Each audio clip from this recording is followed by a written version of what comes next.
सहनावतु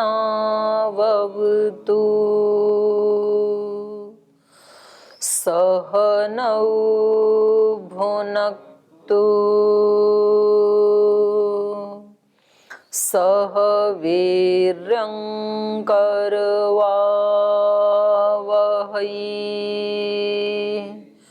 तेजस्विनावधीतमस्तु मा विद्विषावहै। ओम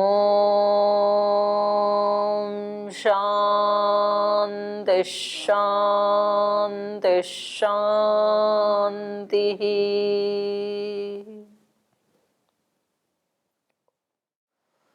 न्याय दर्शन के द्वितीय अध्याय का प्रथमान्हिक चल रहा है और प्रत्यक्ष प्रमाण की परीक्षा चल रही है।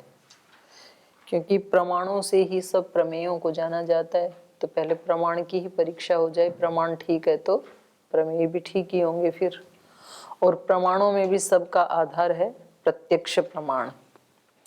तो इन्होंने पहले एक वृक्ष को निमित्त बना करके उस दृष्टि से प्रसंग चलाया, तो वो तो संपन्न हो गया। अब एक अलग ढंग से प्रत्यक्ष की ये परीक्षा कर रहे हैं।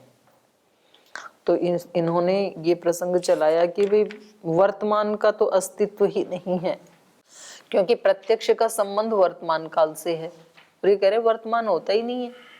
पेड़ से कोई फल पत्ता टूटता है तो जितना नीचे आ गया वो उसका अतीत काल, और जितना आगे जाएगा पृथ्वी तक वो भविष्यत काल। तो दो का ही है। तो इन्होंने कल खंडन किया कि इन दोनों की सिद्धि भी, भविष्य और अतीत की सिद्धि भी वर्तमान के सद्भाव से ही हो सकती है। बिना वर्तमान के तो इनकी सिद्धि नहीं होगी। तो कहा न अतीत अनागतयो इतरेतर अपेक्षा सिद्धि। इतरेतर अपेक्षा से सिद्धि तो हो नहीं सकती है इनकी, तो वर्तमान के आश्रय से ही सिद्धि होती है। और कहा वर्तमाना भावे सर्वग्रहणम प्रत्यक्ष अनुपपत्ति।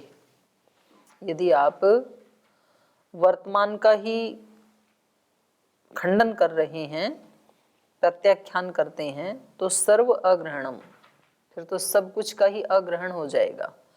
क्योंकि वर्तमान का मतलब है जो कुछ प्रत्यक्ष दिख रहा है उस सब का खंडन करना, प्रत्याख्यान करना। क्योंकि वर्तमान का संबंध, प्रत्यक्ष का संबंध वर्तमान से है। तो ये इन्होंने कहा था। तो यहाँ ये कह रहे हैं यच्च इदम पच्यमानम छिद्यमानं च तत्क्रियमाणम तस्मिन् क्रियमाणे। क्योंकि कोई क्रिया जब चल रही है तो उसको क्या कहेंगे? पच्यमानम, पकाता हुआ, वर्तमान में है ना क्रिया। छिद्यमानम, काटता हुआ। तत्क्रियमाणम, उसको करता हुआ। तो करते हुए को ही कहा जाता है तत्क्रियमाणे कृतता, कर्तव्यता, उपपत्तेः तो उभयथा ग्रहणम। तो बोल जब ये क्रिया हो रही होती है वर्तमान में, जब भाई पकाते हुए बात कर रहा था या काटते हुए वो कुछ बोल रहा था, ऐसे जो कहा जाता है ना, तो उसमें कृतता और कर्तव्यता, कृतता कर्तव्यतोपपत्तेस्तु उभयथा ग्रहणम। तो उभयथा, दोनों का ग्रहण वर्तमान से ही होता है। ये कहना चाह रहे हैं कि जब कोई क्रिया चल रही होती है उसको आधार बना करके ही कृतता का या कर्तव्यता का ग्रहण होता है कि भाई जितना काम कर लिया वो तो आ जाएगी कृतता में। जैसे कोई पका रहा है पच्यमानम, तो पकाते हुए को ही तो साथ तो दोनों काल जुड़ेंगे कि भाई बटलोई रख दी चूल्हे के ऊपर, पानी डाल दिया, चावल डाल दिया, आग लगा दी उसके नीचे, अब उसको घुमा रहा है, तभी तो कहेंगे पच्यमानम। तो जितना हो गया वो तो कृतता हो गई, और जो नीचे नहीं उतारा है तब तक की जो क्रिया है वो कर्तव्यता में आ जाएगी। तो ये क्रिया करते हुए ही इन दोनों का ग्रहण हो सकता है। कृतता कर्तव्यता उपपत्तिस्तु उभयथा ग्रहणम।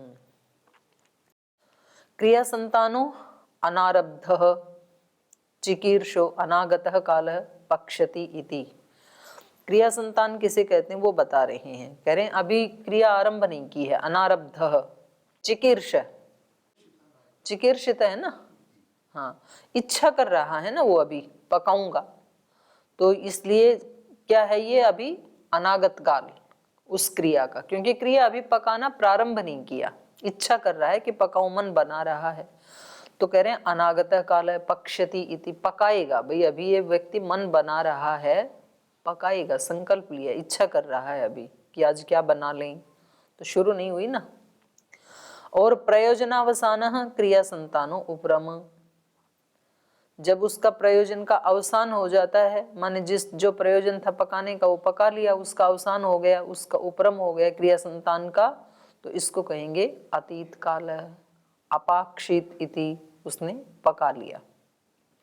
तो कहा आरब्ध क्रिया संतानो वर्तमान काल पचति इति, क्रिया का जो प्रारंभ किया है और क्रिया संतान चल रही है, इसको तो कहेंगे वर्तमान काल, कहेंगे पचति, पका रहा है ये व्यक्ति। तत्र या उपरता सा कृतता, और जब वो क्रिया हो गई तो उसको कहेंगे कृतता, माने पका लिया। या चिकीर्षिता सा कर्तव्यता, और प्रारंभ में जो वो इच्छा कर रहा था पकाऊं, तो ये क्या है कर्तव्यता, माने भविष्यत काल। या विद्यमाना सा क्रियमाणता, और अब जो क्रिया चल रही है विद्यमान है उसको कहेंगे क्रियमाणता, माने वर्तमान काल। तदेवं क्रिया संतानस्थ त्रैकाल्य समाहार पचति पच्यते इति वर्तमान ग्रहणेन गृह्यते। तो इस प्रकार से ये जो क्रिया संतान का होना त्रैकाल्य समाहार है, जो वर्तमान में क्रिया चल रही है उसमें ही त्रिकाल का समाहार है, उसी में स्थित हैं ये दोनों काल भी। उसी को कहेंगे पचति, जो पका रहा है, या तो पच्यते आत्मनेपद में हो जाएगा, पचति पच्यते इति वर्तमान ग्रहणेन गृह्यते, तो ये दोनों तो वर्तमान काल के ग्रहण से गृहीत होते हैं। क्रिया संतानस्य ही अत्र अविच्छेद विधीयते, तो यहाँ पर जब हम कहते हैं पचति या पच्यते, तो यहाँ पर क्रिया संतान का विच्छेद नहीं हो रहा, चल रही है क्रिया। न आरंभो न उपरम इति, ना तो उसका आरंभ कहा जा रहा है ना तो उसका उपरम कहा जा रहा है, इन दोनों से अतिरिक्त वो अविच्छेद रूप से चल रही है सतत। सो अयम उभय था वर्तमानो गृह्यते, तो कह रहे हैं दोनों ही प्रकार से यहाँ पर वर्तमान का ग्रहण होता है।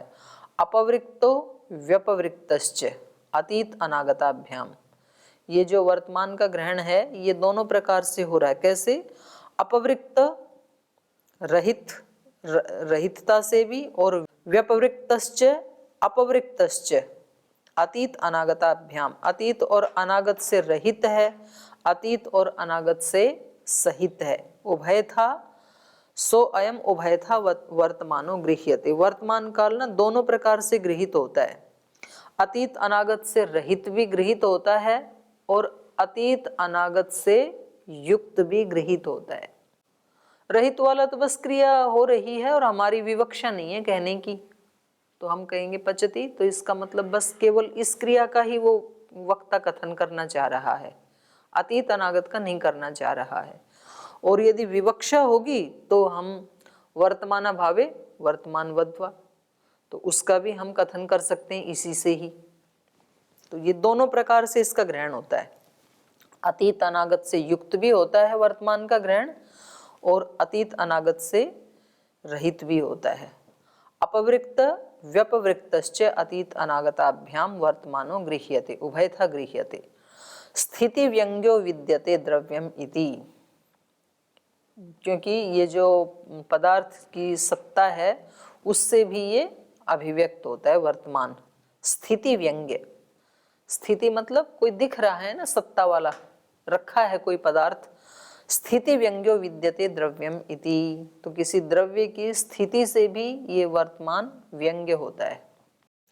क्रिया संतान अविच्छेदाद अभिधायी च त्रैकाल्यान्वित पचति छिन्नति इति, और क्रिया संतान का अविच्छेदा अभिधायी माने उसको सतत कहने वाला, क्रिया संतान का जहाँ विच्छेद नहीं हुआ है चल रही है उसको कहने वाला होता है। त्रैकाल्यान्वित, और 3 काल से अन्वित होता है ये वर्तमान काल। तो जब हम कहते हैं पचती छिनत्ती, ये वर्तमान काल है। तो इसमें क्या हो रहा है, क्रिया चल रही है, क्रिया संतान का विच्छेद नहीं हुआ, अविच्छेद को कहने वाला है ये।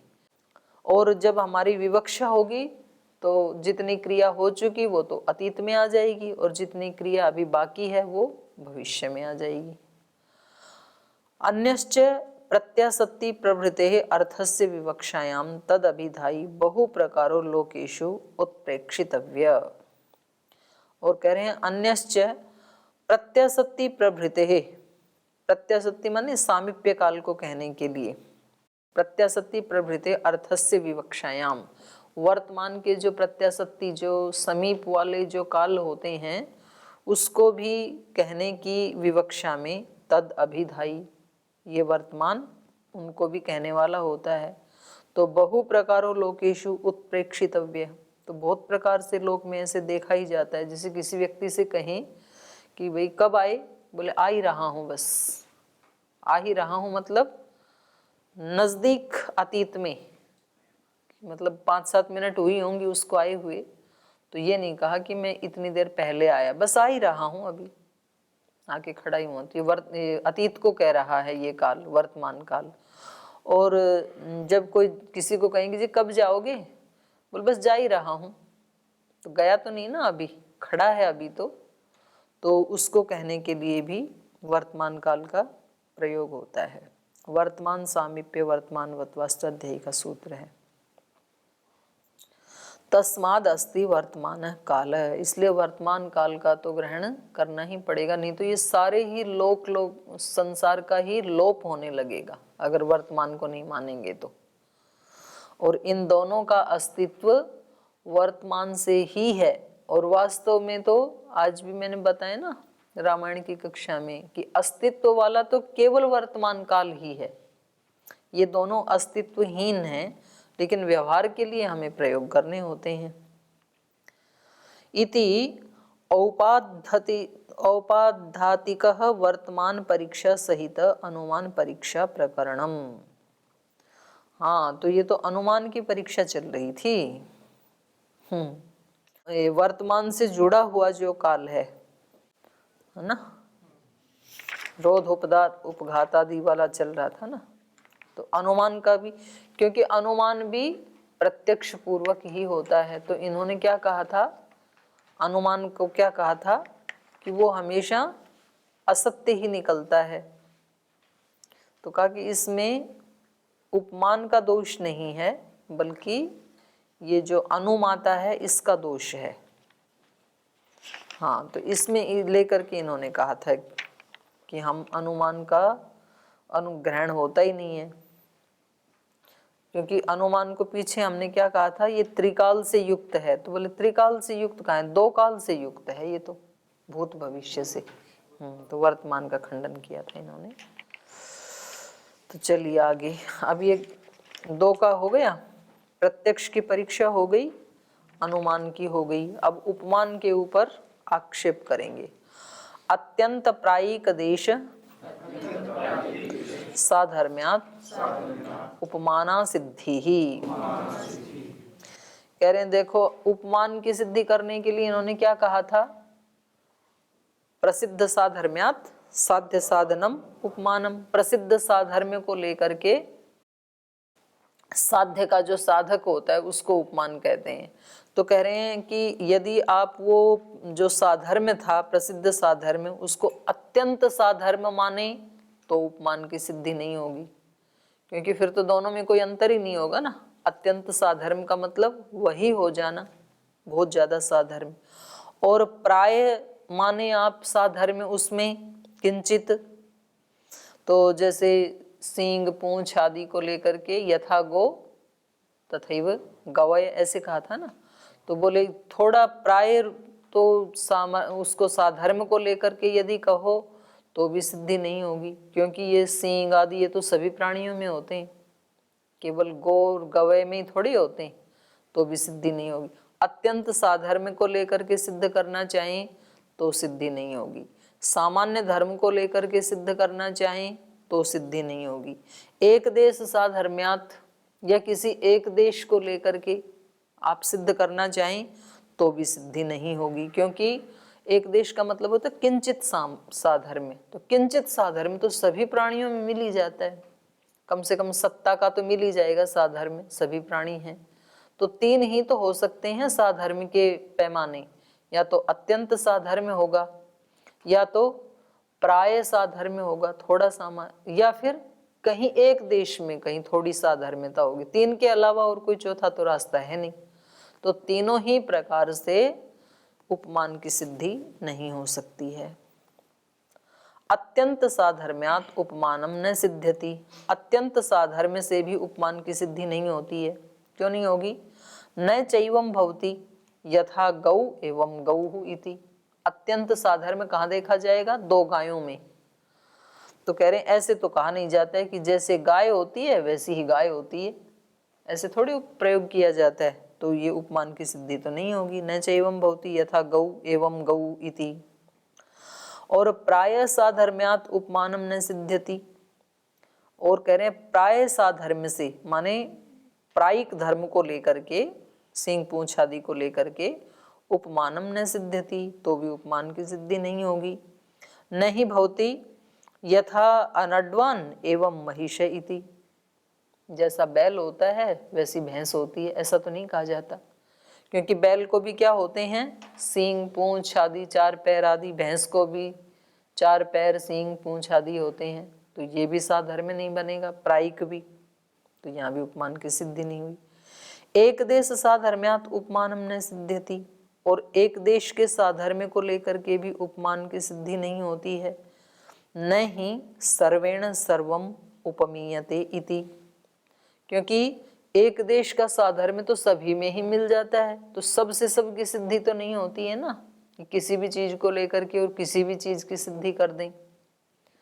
तो ये तीन ही रास्ते थे, तो इनमें तीनों में तो आपका ये लक्षण घटित नहीं होगा। तो जो आपने उपमान का लक्षण बनाया वो आपका ठीक नहीं है। उत्तर दे रहे हैं, प्रसिद्ध साधर्म्यात उपमान सिद्धे यथोक्त दोषानुपपत्ति ही। बोले हमने इन तीनों में से किसी का भी ग्रहण किया ही नहीं। वहां पर हमने जो लक्षण बनाया उसमें किसका ग्रहण किया है? प्रसिद्ध साधर्म्यात, प्रसिद्ध साधर्म्य को लेकर के। प्रसिद्ध साधर्म्यात उपमान सिद्धे है, प्रसिद्ध साधर्म्य से उपमान की सिद्धि होने के कारण यथोक्त दोषानुपपत्ति ही, जो आपने दोष गिनाए हैं ये दोष आएंगे ही नहीं। न साधर्म्यस्य कृत्स्न प्राय अल्प भावम आश्रित्य उपमानम प्रवर्तते। बोले ये जो साधर्म्य है, ना तो ये संपूर्णता को लेकर के हमने कहा, और न तो प्राय लेकर के कहा, और न तो अल्प भाव को, एक देश को लेकर के कहा। इन तीनों में से किसी को भी आश्रय करके उपमानम न प्रवर्तते, उपमान की प्रवृत्ति नहीं होती है। किम तर्हि, तो कैसे होती है? प्रसिद्ध साधर्म्यात साध्य साधन भावम आश्रित्य प्रवर्तते। प्रसिद्ध धर्म को लेकर के साध्य का साधन भाव बनता है उपमान, वहां उसकी प्रवृत्ति होती है। यत्र च एतद् अस्ति न तत्र उपमानम प्रतिषेद्धुम शक्यम, और जहाँ प्रसिद्ध साधर्म्य होता है वहाँ आप उसका प्रतिषेध नहीं कर सकते हैं उपमान का, वहाँ तो उपमान होगा ही। यथा गो तथा गवय, तस्माद यथोक्त दोषो नोपपद्यते इति। इसलिए ये तो आपने जो दोष दिखाई तो कोई दोष नहीं है। तो ये तो खंडित हो गया इसका पूर्व पक्षी का कहना। तो अब ये दूसरे ढंग से खंडन कर रहे हैं, कह रहे हैं अस्तु तर्हि उपमानम अनुमानम। बोले ठीक है चलो, तो भी उपमान को अलग से एक प्रमाण मानने की कोई आवश्यकता नहीं है। उपमान क्या है? अनुमान ही है। अनुमान में क्या होता है? लिंग को देख के लिंगी का ज्ञान होता है। यहाँ भी लिंग को देख करके लिंगी का ज्ञान हो रहा है। तो कोई व्यक्ति जंगल से गांव में आया तो उसने पूछा कि आप वहां रहते हो तो ये गवय कैसा होता है? बोले सामने आपकी गाय खड़ी ना, ऐसा ही होता है। तो इसको देख के उसका ज्ञान हो रहा है ना इस व्यक्ति को, तो ये तो अनुमान ही है एक तरह से। प्रत्यक्षेण अप्रत्यक्ष सिद्धे है,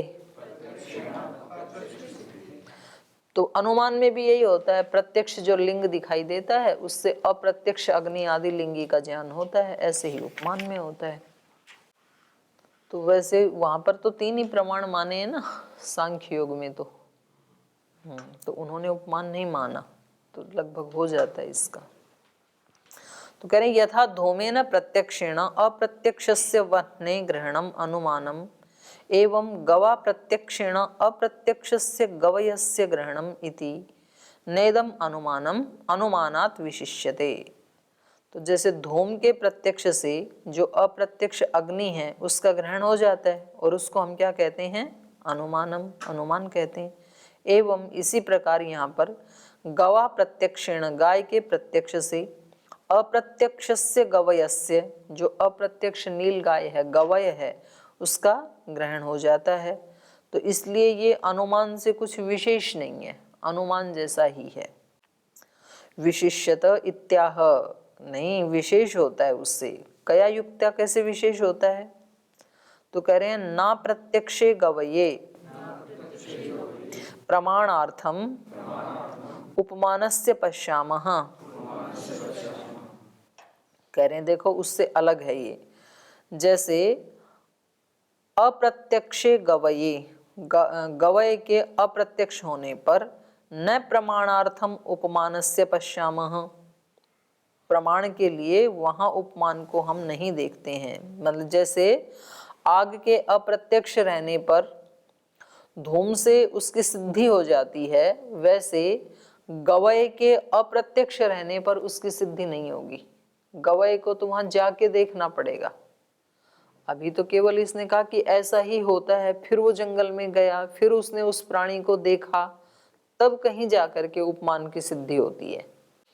और यहाँ तो उसको प्रत्यक्ष अग्नि को नहीं भी किया तो इसको ज्ञान हो गया, क्योंकि पहले कभी इसने देख रखा था दोनों को साथ साथ।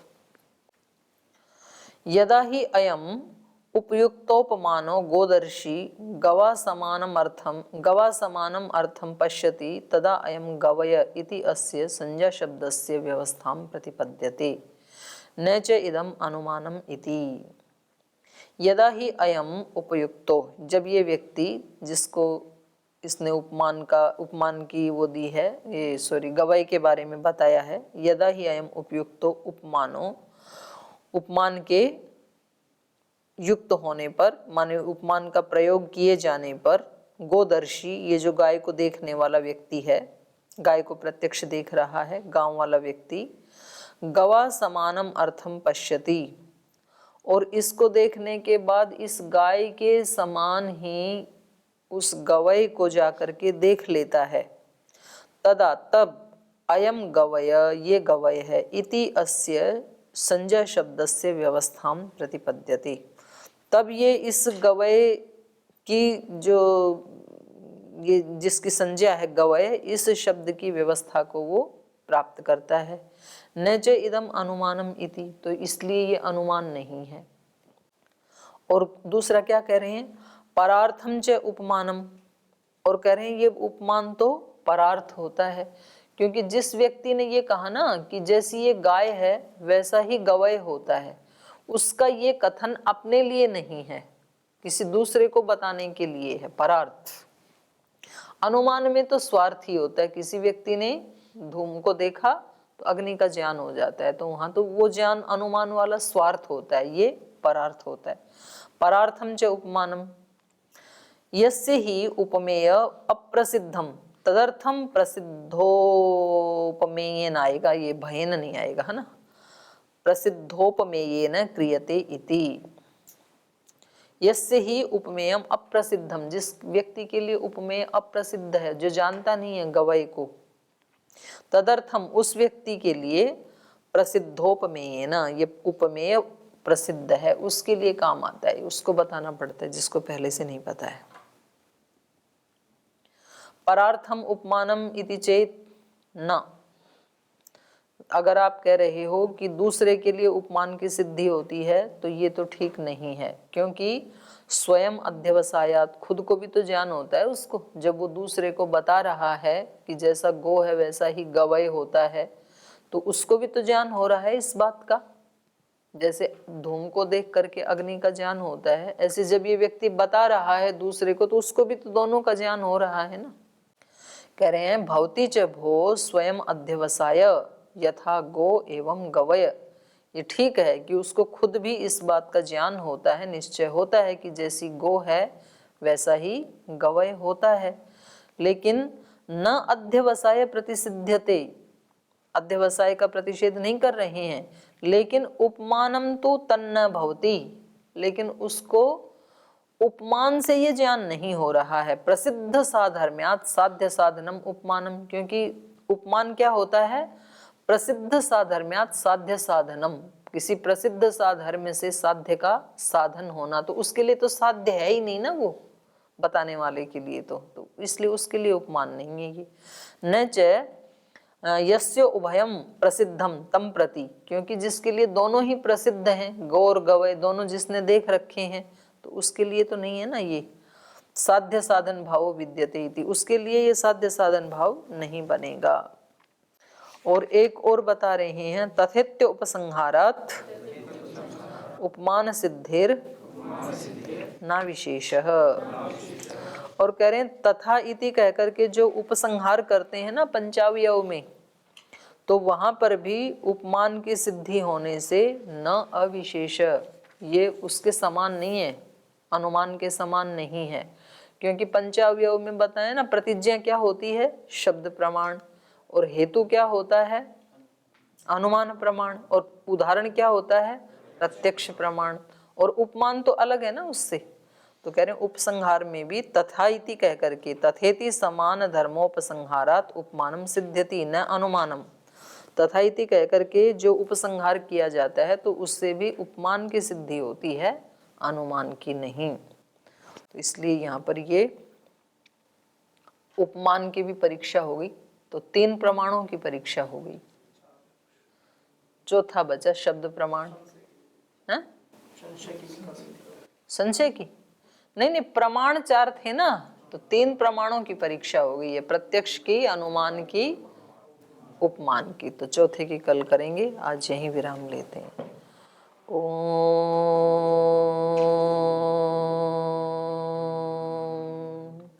शांति शांति शांति।